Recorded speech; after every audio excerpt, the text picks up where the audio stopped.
పవన్ కళ్యాణ్ గారి మీద ఏదో కుట్ర జరుగుతుందా, పవన్ కళ్యాణ్ గారికి సంబంధం ఏంటి? చాలా ఆవేశంగా విజయశేఖర్ రెడ్డి మాట్లాడుతున్నారు. ఇప్పుడు జరుగుతున్న అంశం అసలు ఎక్కడున్నాడు సాయికృష్ణ, ఉన్నాడా లేదా, ఎవరి బాధ్యత ఇది, ఎవరు బాధ్యతగా తీసుకోవాలి, ఇదే కదా రాష్ట్రం అంతా కూడా జరుగుతున్న చర్చ. అసలు ఎవరైనా అవ్వచ్చు, కాక తప్పు చేస్తే కోర్టులు ఉన్నాయి, శిక్షలు విధిస్తారు, లేకపోతే వేరే రకంగా చూడొచ్చు. ఆ తల్లి చూడండి బోరుని విలపిస్తున్నది, ఎంతన్నా సరే కన్నపేగు కదా. అవును సార్. అందరికీ నమస్కారం అండి. నమస్తే సార్, ఇది ఒక sensitive issue sir. First of all నేను కూడా అదే ప్రాంతానికి చెందిన వ్యక్తిని, చిన్నప్పటి నుంచి కృష్ణలంకలోనే పుట్టి పెరిగిన వ్యక్తిని. అక్కడ మనుషుల ఆలోచన విధానం ఎలా ఉంటుంది, ఎంత అగ్రెసివ్ నేచర్తో ఉంటారు, ఆడవాళ్ళైనా మగవాళ్ళైనా. మేబీ అది తాగిన వాటర్ వల్ల, లేకపోతే అక్కడ కృష్ణమ్మ పక్కనే ఉంటాం మేము, పీల్చిన గాలి వల్ల, లేకపోతే చుట్టూ ఉన్న పరిస్థితుల వల్ల, ఆర్థిక పరిస్థితుల వల్ల, అది తెలియదు సార్. కాకపోతే ఆ ప్రాంతం తాలూకు అందరూ కూడా ఒక రకమైన అగ్రెసివ్ నేచర్తో ఉంటారు. దాన్ని కరెక్ట్ ఛానల్లో డైవర్ట్ చేసుకున్న వాళ్ళు జీవితంలో పైకొచ్చారు, చాలా మంచి ఉన్నారు. నేను చెప్తే అతిశయోక్తి అంటారు సార్. కృష్ణలంక ప్రాంతం నుంచి విజయవాడ నుంచే మీరు దేశ విదేశాల్లో ఎక్కడికి వెళ్ళినా విజయవాడ వాళ్ళు ఉంటారు.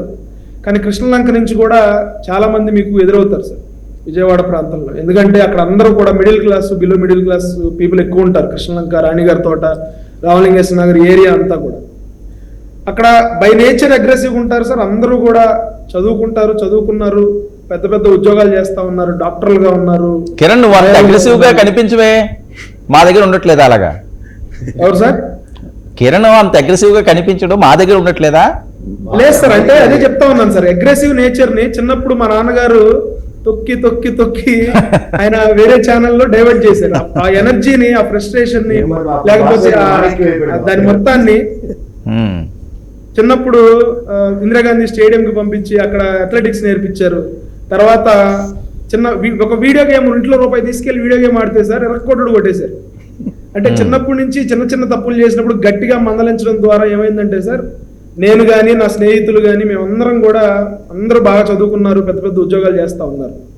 చిన్నప్పటి నుంచి అక్కడ పరిస్థితులు సార్, రౌడీ షీటర్లు ఎక్కువ ఉండేవాళ్ళు, వాళ్ళు ఇబ్బంది పెట్టే కార్యక్రమాలు చేసేవాళ్ళు. అదేవిధంగా పోలీస్ వ్యవస్థ కూడా గతంలో నాకు బాగా గుర్తు, పల్లవరాజు గారు అని ఒక ఎస్ఐ గారు ఉండేవాళ్ళు నేను చిన్నప్పుడు. ఆయన కృష్ణలంక రోడ్ల మీద నడుచుకుంటూ వెళ్తుంటే లాఠీ పట్టుకుని ఎక్కడికక్కడ అటెన్షన్ అయిపోయేవాడు. ఆయనతో ఉన్న కానిస్టేబుల్స్ కూడా అంతే పవర్ఫుల్గా జులుం చూపించేవాడు. తర్వాత సురేంద్ర బాబు గారు వచ్చారు సార్, టీడీపీ గవర్నమెంట్ సిపిగా వచ్చారు. ఆయన వచ్చి రౌడీ షీటర్లు అందరినీ రోడ్డు మీద పెరేడ్ చేపించి ఏఆర్ గ్రౌండ్స్ లో అందరికి కౌన్సిలింగ్ చేసి ఎక్కడోళ్ళు అక్కడ పారిపోయారు. సో నేనేం చెప్తా ఉన్నానంటే సార్, ఎవరైనా సరే కృష్ణలంక పోలీస్ స్టేషన్కి వచ్చేవాళ్ళు కొంచెం బలంగా ఉక్కుపాదం మోపే పరిస్థితుల్లోనే వాళ్ళకి ఇన్స్ట్రక్షన్స్ ఉంటాయి, అలాగే చేస్తారు. కానీ ఇక్కడ ఇష్యూ ఏంటంటే సార్, ఒక రౌడీ షీటర్ నమోదైన ఒక వ్యక్తికి, అదేవిధంగా ఒక పోలీస్ అధికారికి 100% అతను టెర్రరిస్ట్ అయినా, ఉగ్రవాది అయినా, రౌడీ షీటర్ అయినా, అతనికి కూడా మన భారతదేశంలో మానవ హక్కులు ఉంటాయి. కసబ్ లాంటి వ్యక్తికే మన భారత రాజ్యాంగం అతని వర్షం చెప్పుకునే అవకాశం కల్పించింది. మనం గనక ఈ విషయాన్ని ఖండించకపోతే, ఈ లాకప్ డెత్ అనే విషయాన్ని ఖండించకపోతే, రేపొద్దున ఒక సామాన్యుడిని కూడా పోలీసులు గ్రడ్జ్ పెట్టుకుని, అంటే ఇక్కడ ఏం జరుగుతుందంటే లాకప్ డెత్ అయ్యిందా లేదా, ఇది అర్థం కావట్లేదుగా. అది అయ్యిందో లేదో తెలియట్లేదు. అర్థం కావాలంటే సార్ పోలీసులు నివృత్తి చేయాలి దాన్ని. నేను అందరూ ఏమనుకుంటున్నారు, ప్రస్తుతానికి ఏంటంటే వాళ్ళ తల్లిగారు చెప్పిన మాటలనే నమ్ముతున్నారు అందరూ. ఈ రోజుకి ఎవరో కూడా ఒక స్టాండ్ తీసుకోవాలా. అది పోలీసులు వాళ్ళు నివృత్తి చేయాలి, ఇంట్రాగేషన్ చేయాలి. దానికి సంబంధించిన ఒక ఐపీఎస్ స్థాయి వ్యక్తిని దానికి నియమించారు. వాళ్ళ తల్లిదండ్రులు సమాచారం చెప్తా ఉన్నారు. సెల్ ఫోన్ ట్రాక్ ఆధారంగా అతన్ని మన మార్కాపురం నుంచి తీసుకొచ్చారని చెప్తా ఉన్నారు. ఇవన్నీ కూడా పోలీసులే ప్రజల ముందు పెట్టాల్సిన అవసరం ఉంది. ఈ ప్రాసెస్ లో రాజకీయ పార్టీలకు కూడా చాలా పెద్ద బాధ్యత ఉంది సార్. రాజకీయ పార్టీలకి, రాజకీయ నాయకులకి, సీనియర్ నాయకులు అని చెప్పుకునే వ్యక్తులకి, మాజీ మంత్రులకి, మాజీ ఎమ్మెల్యేలకి, ప్రస్తుతం ఉన్న ఎమ్మెల్యేలకి అందరికీ కూడా చాలా పెద్ద బాధ్యత ఉంది. ఎవరికి వాళ్ళు ఒక లిమిటేషన్ పెట్టుకోవాలి. నేను ఒక మాజీ మంత్రినో లేకపోతే ప్రజాప్రతినిధినో అని చెప్పి నా వెనకాల జనం వస్తారని చెప్పి ఇష్టం వచ్చినట్టు మాట్లాడకూడదు సార్. అవాస్తవాలను ప్రచారం చేయకూడదు సార్. ఈ రోజున అంబటి రాంబాబు గారి విషయం తీసుకుంటే సార్, ఎవరో ముందు 6 నెలల క్రితం చనిపోయిన వ్యక్తి ఫోటోస్ తీసుకొచ్చి ఆయన ప్రజల్ని మభ్యపెట్టే విధంగా, తప్పుదోవ పట్టించే విధంగా ఈ సాయి కృష్ణ ఫోటోని, అది సాయి కృష్ణని లాకప్ డెత్ చేశారని చెప్పి ఒక బాధ్యతాయుతమైన వ్యక్తి పొజిషన్లో ఉన్న వ్యక్తి తప్పుడు ప్రచారం చేయడం అనేది కరెక్ట్ కాదు సార్. రెండో థింగ్ ఏంటంటే సార్, జగన్మోహన్ రెడ్డి గారు కూడా నిన్న వచ్చి అతని మీద కేసులు ఉండొచ్చు, ఏదైనా ఉండొచ్చు. ఈ రోజున తప్పు చేసిన వ్యక్తులకి లేకపోతే కేసులున్న వ్యక్తుల్ని మీరు చిన్నపిల్లలు తెలుసో తెలియక చేశారంటే అది ఒక కేసు అవ్వచ్చు, 2 కేసులు అవ్వచ్చు. అతని మీద రౌడీ షీట్ అయితే ఉంది కదా, అతని మీద కేసులు అయితే ఉన్నాయి కదా, 15 కేసులు వైఎస్ఆర్సీపీ హయాంలోనే పెట్టారు కదా. పెట్టినప్పుడు మీరు అక్కడికి వచ్చి వాళ్ళని ఎంకరేజ్ చేసే విధంగా, లేకపోతే అతను ఆ వ్యక్తిని కాదు ఎవరినైనా సరే ఎంకరేజ్ చేసే విధంగా మీరు 1-2 తప్పులు చేస్తే మీరు 100% లాకప్ డెత్ జరిగితే కనుక తప్పే. కానీ వాళ్ళు చేసిన కార్యక్రమాల్ని మీరు ప్రోత్సహించినట్టుగా మాట్లాడితే ఏమైందంటే సార్, ఒక రౌడీ షీటర్ ఇంకో కుర్రోడు మహంకాళి చందు అనే కుర్రోడు పోలీసులకు వార్నింగ్ ఇస్తే ఇంకో వీడియో పోస్ట్ చేశాడు. అతను మాట్లాడిన వీడియోని వైఎస్ఆర్సీపీ సోషల్ మీడియాలో వాళ్ళు సర్క్యులేట్ చేస్తూ ఉన్నారు. అంటే మీరు ఎటువంటి సందేశం యువతకి ఇస్తా ఉన్నారు, ఎటువంటి భరోసా మీరు యువతకి ఇస్తా ఉన్నారు? ఈరోజు తప్పు చేసిన వాడికి ఖచ్చితంగా శిక్ష పడాలి, అది సిఐ అయినా అవనివ్వండి, లేకపోతే సాయి కృష్ణ అయినా అవనివ్వండి. ఇక్కడ కాపు యాంగిల్ అనే ఒకటి తీసుకొచ్చు. కాపు ఏంటి సార్? కాపు యాంగిల్ ఎందుకు వస్తుంది సార్? అసలు ఒక పార్టీ యాంగిల్ ఎందుకు వస్తుంది సార్? ఆ చనిపోయాడని చెప్తున్న కుర్రోడికి జనసేన పార్టీ ప్రాథమిక సభ్యత్వం లేదు, అతను పార్టీలో జెండా పట్టుకుని తిరిగిన వ్యక్తి కాదు.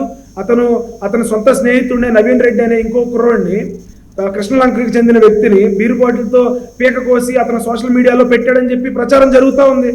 ఆ నవీన్ రెడ్డి అనే ఒక కుర్రోడు అతను సోషల్ మీడియాలో అతని వీడియోలు కూడా సర్క్యులేట్ అవుతూ ఉంటే నాకు ఆ వీడియో చూసిన తర్వాత ఒళ్ళు గగురు పడిచింది సార్.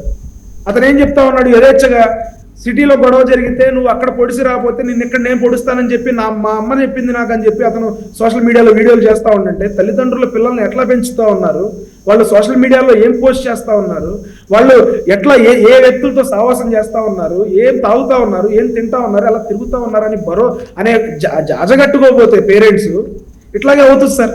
ఇట్లాగే ఆ తల్లి బాధపడతా ఉంటే వాస్తవంగా చెప్తా ఉన్నాను, వాళ్ళు మాకు బంధువులే అవుతారు. వాళ్ళ ముళ్ళపూడి నవరంగ కానీ లేకపోతే వాళ్ళ మావయ్య నాగేశ్వరరావు గారు కానీ వీళ్ళందరూ కూడా మా నాన్నగారికి స్నేహితులు. వాళ్ళందరూ రాధారంగ మిత్రమండలిలో కలిసి పని చేసిన వాళ్ళు గతంలో. కానీ ఇక్కడ క్రిమినల్స్ కి కులం లేదు సార్.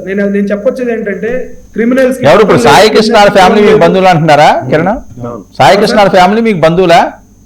సాయి కృష్ణ ఎవరైతే కుర్రాడు ఇప్పుడు మిస్సింగ్, వాళ్ళ మేనమామ మా నాన్నగారి ఫ్రెండ్. సరే, వాళ్ళ కుటుంబమే కదా అది. కలిసి పనిచేసిన వ్యక్తులు, కొలీగ్స్ గతంలో రాధారంగ మిత్ర మండలిలో పనిచేసినప్పుడు. కానీ ఇక్కడ మేము కొలీగ్స్ అయినా లేకపోతే ఫ్రెండ్స్ అయినా మనం చెప్పాల్సింది ఏంటంటే రాజకీయ పార్టీలుగా లేకపోతే సదరు సామాన్య వ్యక్తులుగా ఎవరు తప్పు చేసినా దానికి శిక్ష పడాలి. సిఐ గారు ఏమి మాకు బంధువు కాదు, సేమ్ క్యాస్ట్ అవడం వల్ల, లేకపోతే సాయి కృష్ణ ఏమి మాకు శత్రువు కాదు, అతను మా క్యాస్టే, మా కులంలో పుట్టిన. ఇక్కడ కులాలు తీసుకురావద్దు, పార్టీలు తీసుకురావద్దు. తప్పు ఎవరు చేసినా తప్పే. ఖచ్చితంగా సిఐ గారు తప్పు చేస్తుంటే సిఐ గారికి శిక్ష వేయండి. సిఐ గారు ఏం చేయాలనేది పోలీస్ వ్యవస్థ నిర్ణయించాలి, పోలీస్ వ్యవస్థ కోర్టుకు సబ్మిట్ చేయాలి, కోర్టు శిక్ష చేయాలి తప్ప ఇక్కడ వ్యక్తిగతంగా పోలీసులు సార్ కోపాన్ని నటించాలి, కోపం ఉన్నట్టు నటించాలి తప్ప వాళ్ళు నిజంగా కోపం ప్రదర్శించకూడదు, కోపం తెచ్చుకోకూడదు. వాళ్ళు క్రిమినల్స్ని సరైన మార్గంలో పెట్టే ప్రాసెస్లో కోపం ఉన్నట్టు నటించాలి. వీళ్ళు వ్యక్తిగతంగా కక్షలు పెట్టేసుకుని మనిషి చచ్చిపోయేలాగా కొడితే ఇవాళ రౌడీ షీటరే కదా అని చెప్పి మనం దాన్ని ఎంకరేజ్ చేస్తే రేపొద్దున నాలాంటి ఉండో మీలాంటి ఉండో ఒక సామాన్యుడో తీసుకెళ్లి కొట్టి చంపేస్తే లాకప్ డెత్ను మనం సమర్థించకూడదు. వాడి తరపున ఎవడు మాట్లాడతాడు ఆ రోజున? తప్పు ఎవరు చేసినా తప్పే సార్. ఇది బాధ్యతాయుతంగా ఉండాలి. మీరు అవాస్తవాల్ని ప్రచారం చేయొద్దు. ఒకవేళ అవాస్తవాలు ఓకే, ఎవరో మీకు ఆ ఫోటో పంపించారు, మీకు ఆ ఫోటో పంపించినప్పుడు మీరు బై మిస్టేక్ మీరు దాన్ని ప్రమోట్ చేశారు, లేకపోతే ప్రొజెక్ట్ చేశారు, పోస్ట్ చేశారు. తర్వాత తప్పు జరిగిపోయినప్పుడు మీరు దాన్ని సరిదిద్దుకోవాలి. సరిదిద్దుకోకుండా ఎదురు బొంకు వెంకటలక్ష్మి లాగా నేను తప్పు చేయలేదు అనే ధోరణిలో ఉంటే సార్ సమాజానికి, యువతకి, ప్రజలకి మనం ఏం సందేశం ఇస్తున్నాం? ప్రజలు అన్ని గమనిస్తా ఉన్నారు. జనసేన పార్టీ మీద కనుక ఇది తొయ్యాలని కానీ కులాల మీద కనుక ఇది తొయ్యాలని చూస్తే ప్రజలు ఖచ్చితంగా గుణపాఠం చెప్తారు సార్. ఓకే, మసూదన్ రెడ్డి గారు మీ వర్షన్ ఏంటి? ఏదన్నా తప్పే తప్పించి సార్ 99 టీవీకి వీక్షిస్తున్న ప్రజలకి, మీకు ప్యానల్లో ఉన్నటువంటి పెద్దలకి శుభ సాయంత్రం. సార్ ఇప్పుడు వాళ్ళ అమ్మ మాట్లాడేటువంటి ఏదైతే సాయి కృష్ణ వాళ్ళ అమ్మ మాట్లాడేటువంటి విధానం చూస్తూ ఉంటే ఒక సభ్య సమాజం తలదించుకునే మాదిరిగా ఒక సామాన్య పౌరుడు ఎంత కఠినాత్ముడైనా సరే హృదయం కరిగిపోయే మాదిరి ఉంది. అంటే ఆ తల్లి గోడు వింటుంటే నా బిడ్డని నాకు ఇవ్వండి బ్రతుకుంటే, కనీసం నాకు బూడిదైనా ఇవ్వండి అనేటువంటి పరిస్థితులు మాట్లాడుతూ ఉంటే ఎంత మనసు చలించిపోతుందో అంత చలించిపోతుంది. ఇది జరిగి ఇంచుమించుగా ఒక 40 రోజులు పైన అవుతుంటే ఇప్పటి వరకు ఏ నాయకుడు కానీ, అక్కడ ఉన్నటువంటి ఎమ్మెల్యే కానీ, అక్కడ ఉన్నటువంటి జనసేన పార్టీ నాయకులు కానీ, పవన్ కళ్యాణ్ గారు కానీ, హోమ్ మినిస్టర్ గారు కానీ, లేకుంటే పోలీసు వ్యవస్థ కానీ, లేకుంటే చంద్రబాబు నాయుడు గారు కానీ, లేకుంటే హోమ్ మినిస్టర్ కానీ, లేకుంటే ఇంకొక లోకేష్ కానీ, ఎవరికి కానీ చలనం రాలేదు. ఎవరు కానీ వాళ్ళ కుటుంబాన్ని పరామర్శించాలి, అసలు కుటుంబంలో జరిగినటువంటి అన్యాయం ఏంటి, అక్రమం ఏంటి అనేటువంటి ఒక విధానాన్ని ఇప్పుడు దాకా మేల్కొల. ఇప్పుడు సాక్షాత్ జగన్మోహన్ రెడ్డి గారు నిన్న తట్టి ఈ నిద్రపోతున్నటువంటి వ్యవస్థని, పోలీసు వ్యవస్థని, ఈ రాజకీయ వ్యవస్థని తట్టి నిద్రలేపుతో లేశారు. వీళ్ళంతా తట్టి జగన్మోహన్ రెడ్డి గారు తట్టి నిద్రలేపుతో లేశారు. ఈ రోజు వచ్చి ఇప్పటిదాకా తెలుగుదేశానికి సంబంధించినటువంటి పత్రికలు కానీ, తెలుగుదేశానికి సంబంధించినటువంటి కార్యకర్తలు కానీ, నాయకులు కానీ అతను రౌడీ షీటరు, అతని మీద కేసులు ఉన్నాయి, అతను రౌడీ, అందువల్ల నేను చంపేశామంటున్నారు. ఇది జరగాలంటున్నారు. ఇదే కోణంలో మాట్లాడుతున్నారు. కానీ ఎవరు కానీ ఆ కుటుంబానికి అన్యాయం జరిగింది, ఆ కుటుంబాన్ని పరామర్శించాలనేటువంటి ఒక చిన్న నీతి నియమం లేకుండా వీళ్ళు ప్రవర్తించారు ఇప్పటిదాకా. సార్ నేను అడుగుతున్నాను సార్ చంద్రబాబు నాయుడు గారిని, ఇప్పుడు నాగరాజు అనేటువంటి సీఏని మీరు దూరం పెట్టారు, అక్కడ ఆ ప్లేస్ నుంచి దూరంగా విఆర్ లో పెట్టారు. విఆర్ లో పెట్టిన తర్వాత అతను లేడు కదా, అతను అక్కడ లేడు. ఆ హడావుడిగా ఇప్పుడు ఎందుకు సస్పెండ్ చేయాల్సిన అవసరం వచ్చింది? అది సస్పెండ్ చేయాల్సినటువంటి అవసరం ఏంటి? సస్పెండ్ చేస్తున్నా అంటే ఆటోమేటిక్ గా ఈ సిఐ నాగరాజు అనేటువంటి వ్యక్తి ఏదో తప్పు చేశాడు, ఈ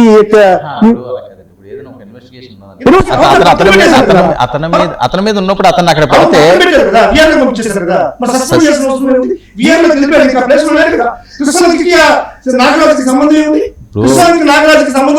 సస్పెండ్ చేయడం తప్పు అంటారు.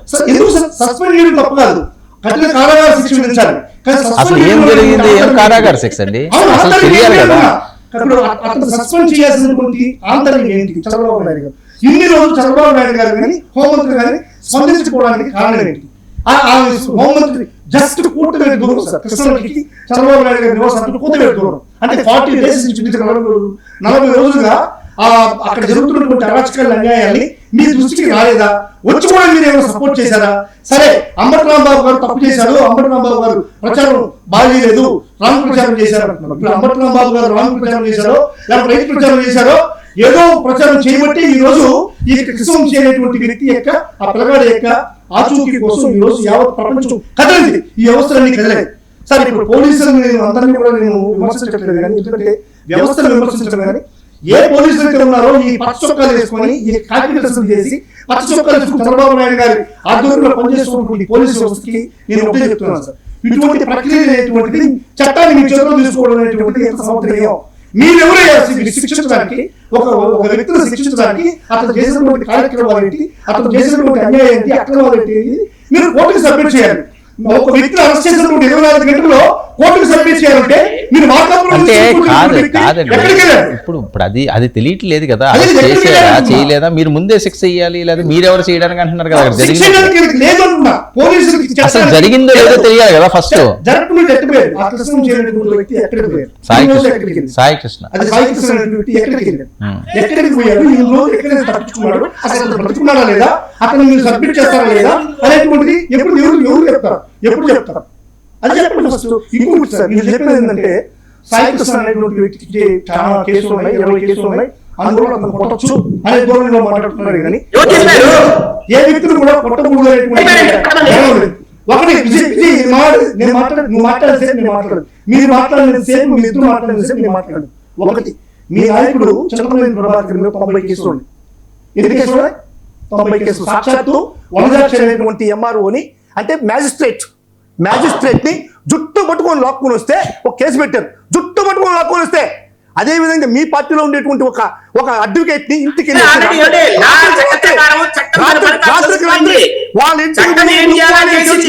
ఉండవయా రాత్రికి రాత్రి నువ్వు నేను తెలుసుకున్నావు అంటే పోలీసులు అప్పుడు సపోర్ట్ చేసి ఈ విధంగా 90 కేసులు ఉన్నాయి. అప్పుడు చంద్రబాబు ప్రభాకర్ చంపేద్దామా, రకం చేద్దామా, కాల్చి గుడి చేద్దామా చెప్పండి?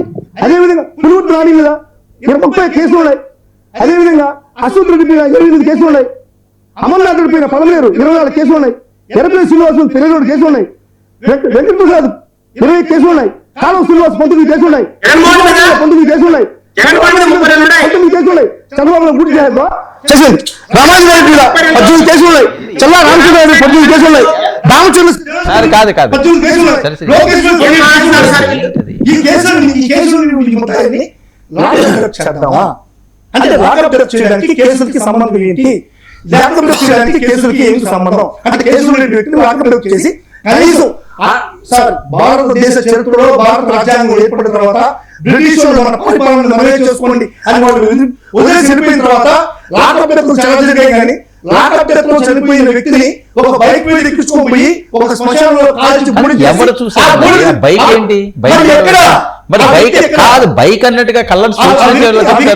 బైక్ మీద కాదండి, బైక్ మీద శవాన్ని తీసుకెళ్ళగలరా? కాదు, బైక్ మీద ఎవరైనా శవాన్ని తీసుకెళ్తారా? బైక్ మీద తీసుకెళ్తారా? పోలీసులు బైక్ మీద తీసుకెళ్లి దహనం చేశారు. పోలీసులు మనుషులు కూడా శవాలని ఇప్పుడు చెప్పేది ఏంటి? ఇద్దరు కానిస్టేబుల్ మధ్యలో శవాన్ని పెట్టి తీసుకెళ్ళి కాదండి, అది ఎలా ఎవరు చూసారు? అది సీసీ ఫుటేజ్ లేవా? జరిగింది, తీసుకెళ్లారు. ఏంటి ప్రసాద్ గారు, ఇద్దరు కానిస్టేబుల్ నేను అంటుంది ఒకటే సార్, ఆయన మార్కాపురం నుంచి అరెస్ట్ తీసుకొచ్చారు, వెరీ గుడ్, కొట్టారు, వెరీ గుడ్. నెక్స్ట్ డే కోర్టులో సబ్మిట్ చేయాలి కదా. కాదు, బండి తీరి బండి సంగతి పక్కన తీద్దాం. అవును, అంట్లో కళ్ళకు కట్టినట్టు చూపిస్తుంటే ఎందుకు తెలియట్లేదు? సమాధానం చెప్పానండి. మార్కాపురం నుంచి 9వ తారీఖు తీసుకొచ్చారు, 10వ తారీఖు 11వ తారీఖు సెలవు ఉండొచ్చు, లేకపోవచ్చు, నాకు సంబంధం లే. అర్ధరాత్రి మేజిస్ట్రేట్ గారి ఇంటికి వెళ్ళొచ్చు. ఆయన కోర్టు త్రూగా పోలీస్ కస్టడీ అడగండి, లేదా రిమాండ్ ఇస్తారంటారు. రిమాండ్ 14 రోజుల తర్వాత తీసుకొచ్చి పోలీస్ కస్టడీలో అప్పుడు కొట్టండి, లాకప్ డెత్ అని ఎస్టాబ్లిష్ చేయండి. కానీ కోర్టులో అరెస్ట్ చేయకుండా ఏ ప్రాతిపదిక మీద ఈ అరెస్ట్ అన్నది నేపథ్యమే లేకుండా ఈ లాకప్ డెత్ అంటే బండి మీద తీసుకెళ్లారా, లేదా కాలు గోర్లు తీసుకెళ్లారా? ఈ పనికి మాలిన రెడ్డి అదే అంటున్నాను. ఇప్పుడు ఇవన్నీ జనాల్లోకి ఎలా అవుట్ ఆఫ్ ద బాక్స్ ఒక ఈవెంట్ జరిగింది అక్కడ. ఏంటి? సబు సందర్భం లేకుండా అరెస్ట్ కి లీడ్ అయిన ఆ ఇష్యూలో కోర్టులో సబ్మిట్ చేయకపోవడం వల్ల హైపోథెటికల్ అంత డిస్కషన్స్ మార్కెట్ లో ఉన్నాయి. సమాధానం చెప్పండి, ఎవడని చెప్తాడేమో. ఇంకొక కిరణ్ బాగా చెప్పాడు, అతను నేర చరిత్ర లేదా నేర ప్రవృత్తి ఇవాళ నాకు కానీ పోలీసులకు కానీ అతన్ని శిక్షించే హక్కు లేదు. అందులో 3rd డిగ్రీ అప్లై చేయడానికి కోర్టు న్యాయస్థానాలు అసలు ఒప్పుకోవు. అందులో లాకప్ డెత్ అసలు ఎంటర్టైన్ చేయవు. ఇవన్నీ మనందరికీ తెలిసి కూడా వాడు కేటగరైజేషన్స్ లో అతని వెనక బ్యాక్గ్రౌండ్ లో ఏదైనా అవనండి, దట్స్ నాట్ మై బిజినెస్. ఇవాళ ఆ ప్రాతిపదిక మీద మార్కాపురం నుంచి తీసుకొచ్చిన తర్వాత అతన్ని సబ్మిట్ చేసి, సార్ ఇతను నేర ప్రవృత్తిది, పోక్సో చట్టం కింద కూడా ఒక కేసు పెట్టబడింది, ఇతను బెయిల్ ఎలిజిబుల్ కాదు సార్, దయించి బెయిల్ రద్దు చేయండి, లేదంటే ఇతను కస్టడీ ఇవ్వండి అని అభ్యర్థిస్తే గౌరవ న్యాయస్థానం రిమాండో లేదా కస్టడీ ఇవ్వకపోతే అప్పుడు మాడదాం.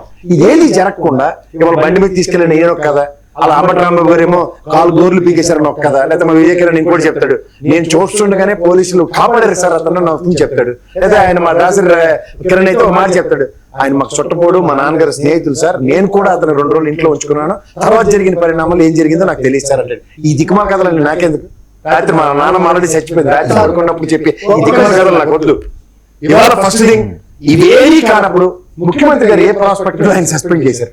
ఏదో దరిద్రం జరిగిందనే కదా, లేదంటే ఆయనకి ముందే బీఆర్ అటాచ్ చేసి ఏదో రేంజ్ కి ఇచ్చిన తర్వాత సస్పెన్షన్ లీడ్ అయిందంటే ఖచ్చితంగా క్లూస్ ఆర్ వెరీ క్లియర్. ఇప్పుడు మాట్లాడు సార్. ఇప్పుడు కాపు సామాజిక వర్గం కాపు సామాజిక రాస్తే చచ్చిపోయిన వాడు ఎవడైనా సరే, మా తాతయ్య చచ్చిపోయిన ఒకటే బాడీ బయట పెట్టారని అడుగుతాను, కానీ మా తాతయ్య బాడీ పేరు పెట్టారా, మా తాతయ్య కులం గోత్రం వాడు చెప్పడు. అదే వీళ్ళు కాపు సామాజిక వర్గం స్టెంట్ వీళ్ళు వేస్తున్నారు సార్, మేము వేయట్లేదు. ఎందుకంటే ఎందుకు వేస్తున్నారంటే వీళ్ళు, మేము కూడా ఎందుకు చెప్తున్నామంటే లాంగ్ బ్యాక్ మన ఒక రిక్షా కార్మికుడు ఇదే విధంగా లాకప్ డెత్ తో చనిపోతే మన నాయకుడు కాపు నాయకుడు కనీసం ఒక నెల రోజులు స్ట్రైక్ చేసి అతనికి న్యాయం చేశాడు. అటువంటి సంస్కృతి ఇప్పుడు మన పవన్ కళ్యాణ్ కూడా రావాలన్నటువంటి ఉద్దేశంతో పవన్ కళ్యాణ్ పక్కనే ఉన్నారు కదా, రావాలని అదే సార్. నన్ను మాట్లాడండి, పవన్ కళ్యాణ్ జ్ఞానబోధలు చేస్తే మేమేం చేయాలి? అవును, ఇప్పుడు చేస్తాడు ఒక డిప్యూటీ సీఎం గా ఉండేటువంటి వ్యక్తి కనీసం ఇంత లాకప్ జరుగుతుంది కదా, ఎందుకు స్పందించలేదు? ఇప్పుడు ఇదే స్థానిక ఎమ్మెల్యే అడగయ్యా, ఇదే హోమ్ మినిస్టర్ ప్రతి చిన్న విషయానికి స్పందించేటువంటి హోమ్ మినిస్టర్, ఏది జరిగినా సరే చిన్న విషయానికి కూడా స్పందించేటువంటి హోమ్ మినిస్టర్, మెడికల్ కాలేజీకి స్పందించేటువంటి హోమ్ మినిస్టర్, డిఎస్సీకి స్పందించేటువంటి హోమ్ మినిస్టర్, ఈ రోజు అదే శాఖలో జరిగేటువంటి ఇంత అన్యాయానికి ఎందుకు స్పందించట్లేదు అంటున్నారు. ఆవిడే లా అండ్ ఆర్డర్ లేదు కాబట్టి ఎందుకు స్పందించట్లేదు? ఆవిడే లా అండ్ ఆర్డర్ లేదు. ఎవరి దగ్గర? అది ముఖ్యమంత్రి గారి దగ్గర ఉంది.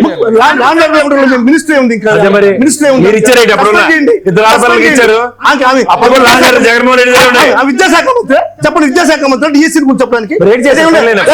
లేకుంటే ఏమన్నా లేకుంటే medical college law and order గౌరవ ముఖ్యమంత్రి గారి దగ్గర ఉంది. మాట్లాడండి మీరు. ఇప్పుడు అదే ఇప్పుడు సరే గౌరవ ముఖ్యమంత్రి దగ్గర ఉంది. గౌరవ ముఖ్యమంత్రి దగ్గరకి జగన్మోహన్ రెడ్డి గారు వచ్చే వరకు వాళ్ళమ్మ విజయలక్ష్మికి జరిగినటువంటి అన్యాయం సీఎం కి తెలియలేదా? ఈ రోజు హఠాహుటిన ఆమెను తీసుకుపోయి మాట్లాడాల్సిన అవసరం చంద్రబాబు నాయుడు. ఆవిడ వెళ్ళని చెప్పొచ్చు. ఎందుకు వచ్చింది? వెళ్ళింది. ఎంతుంది బాధ్యతలు అంటే ముఖ్యమంత్రి స్థాయి వ్యక్తి పిలుస్తుంటే నా బిడ్డకి అన్యాయం జరిగింది, కనీసం నా బిడ్డ బతుకున్నాడా లేదా, నా బిడ్డ బూడిదలో ఇస్తారా లేదా అనేటువంటి ఒక దృక్పథంతో ముఖ్యమంత్రి దగ్గర పోయింది. జగన్మోహన్ రెడ్డి గారికి అదే చెప్పింది. అదే చెప్పింది. అదే బూడిద ఇస్తారా లేదా ఈవిడ ఇస్తారా? జగన్మోహన్ రెడ్డికి బూడిద ఇవ్వడానికి ఇప్పుడు ఏం అధికారం ఉందండి? మరి చంద్రబాబు నాయుడు గారికి ఏముంది? ముఖ్యమంత్రి చంద్రబాబు నాయుడు గారికి ఏముంది? బూడిద తీసుకొచ్చేస్తారా? బూడిద ఎక్కడ తీస్తారు? బూడిద కాకుంటే ఇంక బతుకుంటే కదా బూడిద. బూడిద కూడా లేదనే కదా ఆక్షేపణ. ఇప్పుడు ఇవ్వలేదంటారా? చంద్రబాబు నాయుడు ఇవ్వనంటారా? అదే కదా. మరి ఇవ్వకుండా అమ్మాయి పరిస్థితి ఏంది? ఆ పరిస్థితి ఏంది అంటున్నా. ఎవరు తీసుకుని రావాలి? ఎవరు తీసుకుని రావాలి? ఇప్పుడు ఆ అబ్బాయి చనిపోయిన అబ్బాయి పరిస్థితుల గురించి వివరించాలంటే 29 న్యాయస్థానం చెప్తారు. చంద్రబాబు నాయుడు కదా దానికి బాధ్యత వహించాల్సింది. అరే ఇంతకు దీని గురించి మాట్లాడారు సార్. ఇంతకు ముందు ఎక్కడైనా సరే పోలీస్ కస్టడీలో ఉన్నటువంటి వ్యక్తిని చంపి బూడిద చేసిన పరిస్థితులు ఉన్నాయా వైఎస్ఆర్సీపీ హయాంలో? అటువంటి పరిస్థితి ఉంటుంది. దీనికి పోల్చండి. మీరు చూసారా? సార్ 2 నిమిషాలు సార్ దయచేసి వినాలి సార్. ఈ సాయి కృష్ణ అనే వ్యక్తి ఎవరైతే మనం మాట్లాడుతున్నామో వాళ్ళ మామగారు నాగేశ్వరరావు గారు ఒక ఇంటర్వ్యూ ఇచ్చారండి. ఆ ఇంటర్వ్యూలో ఏం చెప్పారు సార్ క్లియర్ గా? ఈడు ఒక క్రిమినల్, రౌడీ షీటరు, అయితే చంపేస్తారా సార్? ఆగాలి అందరిని ఇబ్బంది పెడుతున్నాడు. అలాగే వీళ్ళు కూడా ఎవరో ఒకరు చంపుతారు. అది ఈ రోజా రేపా లేదంటే నెలక 6 నెలల కానీ వాళ్ళ మామ సార్. మీరు ఎవరైతే మాట్లాడుతున్నారు జనసేన వాళ్ళ మామగారి ఆ రకంగా ఇంటర్వ్యూ ఇచ్చారు. అంటే ఎవరైనా ప్రత్యర్థులు కావచ్చు, లేదంటే ఇతని దగ్గర ఇబ్బందులు పడిన వారు కావచ్చు, బాధితులు కావచ్చు, అతను ఏదైనా చేయలేదని ఏమన్నా మీ దగ్గర ప్రూఫ్ ఉందా సార్? పోలీసులే చేశారనే ప్రూఫ్ మీ దగ్గర ఉందా సార్? నేను అంటున్నా సార్, చంద్రబాబు నాయుడు గారు బాధ్యత వహించాలని మాట్లాడుతున్నారు. ఎస్, ఒక గవర్నమెంట్ హెడ్ గా మేము బాధ్యత వహిస్తాం. అందుకనే ఈ రోజు నాగరాజు గారిని విఆర్ పంపించాం, సస్పెండ్ చేశాం, ఎఫ్ఐఆర్ కూడా బుక్ చేశాం సార్. కానీ ఎఫ్ఐఆర్ బుక్ చేసేంత మాత్రాన కేసు ప్రూవ్ అయినట్టు కాదు, నాగరాజు దోషిని కాదు. ఎఫ్ఐఆర్ బుక్ చేస్తేనే పోలీస్ ఇన్వెస్టిగేషన్ ముందుకెళ్తుంది సార్. ఇంతకుముందు సార్ కేసు సార్ ఒకటి సార్ ఇంకొక మాట సార్, దీంట్లో పెద్ద కుట్రకోణం తాగింది. ఇది సిఐ నాగరాజు దగ్గర ఆగట్లేదు. సిపి రాజశేఖర బాబును వీళ్ళు ఇబ్బంది పెట్టాలని ట్రై చేస్తున్నారు. అతని క్రెడిబిలిటీ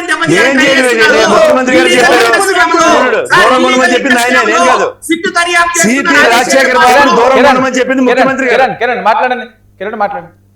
సార్ ఒకటి నేను అందరికి రిక్వెస్ట్ చేసేది ఏంటంటే, మీకు విషయాలు తెలియకుండా కాపు కమ్యూనిటీకో లేకపోతే వంగవీటి మోహన్ రంగా గారినో లేకపోతే ఇంకోటో చెప్పకండి. మీకు విషయాలు తెలియదు. మధుసూదన్ రెడ్డి గారికి మీకు విషయం తెలియదు. మీరు ప్రతిదానికి లేకపోతే పవన్ కళ్యాణ్ గారు రావాలి, ఆగండి సార్ ఒక్క నిమిషం చిన్న లాజిక్ చెప్తాను సార్. 27% ఉంది సార్ కాపు కమ్యూనిటీ రాష్ట్రంలో. అంటే వీళ్ళ ఉద్దేశం ఏంటంటే సార్, కూటమి ప్రభుత్వం ఇప్పుడు 27% ఉన్న కాపు కులాన్ని కుట్ర చేసి దూరం చేసుకోవాలని చూస్తుందా మీ లాజిక్ ప్రకారం? అంటే దానికి ఒక కాపు ఆఫీసర్తో ఒక కాపు రౌడీ షీటర్ని చంపించేసి కాపు కులాన్ని టార్గెట్ చేస్తుందా కూటమి ప్రభుత్వం? ఏం మాట్లాడుతున్నారు సార్? ఏం మాట్లాడుతున్నారు? వివేకానంద రెడ్డి గారు చనిపోతే పొద్దున్నే 4 ఫోన్ వస్తే తాయి తీరుగా సాయంత్రంకి వెళ్ళాడు జగన్మోహన్ రెడ్డి గారు చూడ్డానికి. ఎవరెప్పుడు రావాలో మీరు చెప్పొద్దు. ప్రభుత్వం తన పని తాను చేసుకుపోతుంది. చచ్చిపోయాడు ఇలా చచ్చిపోయాడు అని చెప్పి మీరు డిసైడ్ చేయొద్దు. మీరు ఎంతవరకు మీ లిమిటేషన్ మీరు అర్థం చేసుకోండి. చెప్పండి. నిష్పక్షపాతంగా విచారణ ఒక్క నిమిషం నిష్పక్షపాతంగా విచారణ జరగాలి. తప్పు చేసిన వాడికి శిక్ష పడాలి, అంతవరకు చెప్పండి. కులానికి ఆ కులానికి 100 కులాలకి కులాల మధ్య చిచ్చు, కులాల మధ్య కుంపట్లు మీరు పెట్టొద్దు దయచేసి. కులాల కుంపట్లో ఇది కూడా నేను కూడా తీవ్ర ఆక్షేపణీయం. రెండోది ఏంటంటే, ట్రాన్స్పరెంట్ ఎంక్వైరీ అన్న దగ్గర ఏసీపీ స్థాయితో ట్రాన్స్పరెంట్ ఎంక్వైరీ జరగదు. ఇది ఖచ్చితంగా డీసీపీ ఆర్ ఒక ఐజీ స్థాయి వ్యక్తితో లేదంటే సింగిల్ జడ్జితోనో ముఖ్యమంత్రి గారి మానిటరింగ్ లో జరిగితేనే తప్ప దీని అవుట్కమ్ Okay. జరగదు. ఇది వాస్తవం. రైట్ అంతకని ఇంకెళ్ళి రైట్ ఓకే సార్ ఇది పోలీస్ ఆఫీసర్ తో చేస్తే ఇంటర్నల్ గా వాళ్ళ డిపార్ట్మెంట్ ఎంక్వైరీ అవుతుంది, కానీ ఇది పూర్తిగా పర్యవేక్షణలో జరగదు సార్. ఇది ఖచ్చితంగా దీన్ని సిబిఐ కన్నా హ్యాండ్ ఓవర్ చేయాలి, లేకుంటే అమెరికన్ మాదిరిగా సిట్టింగ్ జడ్జి ఏదైనా సరే Okay. సార్ చేయాల్సిన వివేకానంద కేసు ఎందుకు హ్యాండ్ ఓవర్ చేయాలి సార్? రైట్ రైట్ చూద్దాం. థ్యాంక్ యూ సో మచ్ అండి. విశాఖ రెడ్డి చర్చలో పాల్గొన్నందుకు థ్యాంక్ యూ దాసరి కిరణ్ గారు, థ్యాంక్ యూ మసూదన్ రెడ్డి గారు, థ్యాంక్ యూ కేఎస్ ప్రసాద్ గారు.